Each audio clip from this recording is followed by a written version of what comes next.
A worldwide flood that covered the entire earth. A single family survived, and the massive vessel that carried them all was Noah's Ark. But could this story really have happened? Thousands of animals, a wooden ship of immense size, and 40 days of nonstop rain? Today we'll explore whether this legendary account could be a reality. Is it myth, science, or something more? Let's begin by looking at the dimensions of the ark described in the Bible. In Genesis 6, the ark is said to be 300 cubits long, 50 cubits wide, and 30 cubits high. In modern measurements, that's about 135 meters long, 22.5 meters wide, and 13.5 meters high. That's larger than a football field, and it had 3 decks. For comparison, the Titanic, built in 1912, was about 269 meters long.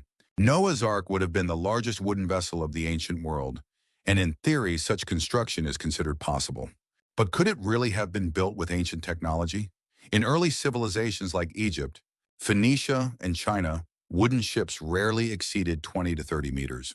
However, in the Ming Dynasty, Admiral Zheng He's treasure ships were reportedly around 130 meters long. Even with modern techniques, wooden ships larger than 150 meters tend to become structurally unstable. So while the size is technically possible, the idea that Noah and his 3 sons built it alone still leans on faith rather than engineering. Now let's talk about the animals. The Bible states that Noah brought a pair of each kind of animal and 7 pairs of every clean animal. So how many animals are we really talking about? Some scholars believe kinds in the Bible doesn't mean species as we define them today, but broader groupings. For instance, a pair of wolves could represent the ancestors of dogs, coyotes, and foxes. Using that interpretation, the estimated number of animals needed would be about 1,000 to 1,400 pairs.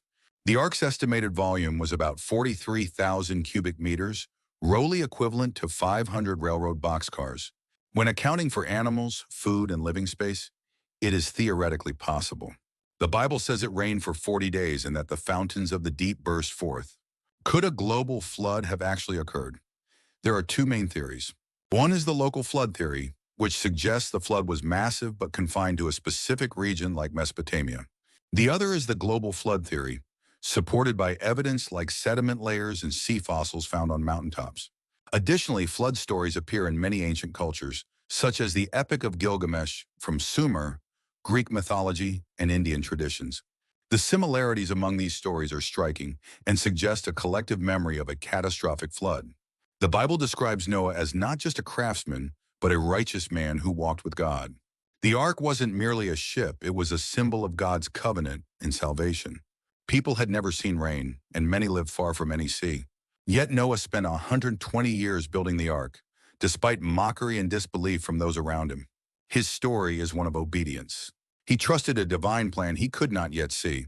That faith and persistence remain a powerful example today. What about the remains of the ark?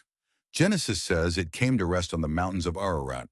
In modern-day eastern Turkey, many expeditions have searched the area. Since the 1940s, aerial photos and on-the-ground teams have claimed to find large boat-like shapes embedded in the mountains. Still, no findings have been definitively verified by science. The Turkish government has restricted access to parts of Mount Ararat as a military zone, which has limited further exploration. So, is Noah's Ark just a legend? Or could it have really happened? Some aspects can be explained scientifically, others only through faith. But at the heart of this story lies a message, not only of judgment, but of mercy and salvation. The ark represents trust in the unseen, obedience in the face of doubt, and hope beyond disaster. Today, we might ask ourselves, are we building our own ark of faith in the midst of life's uncertainties? Perhaps Noah's story is not just ancient history, but a timeless lesson for all of us.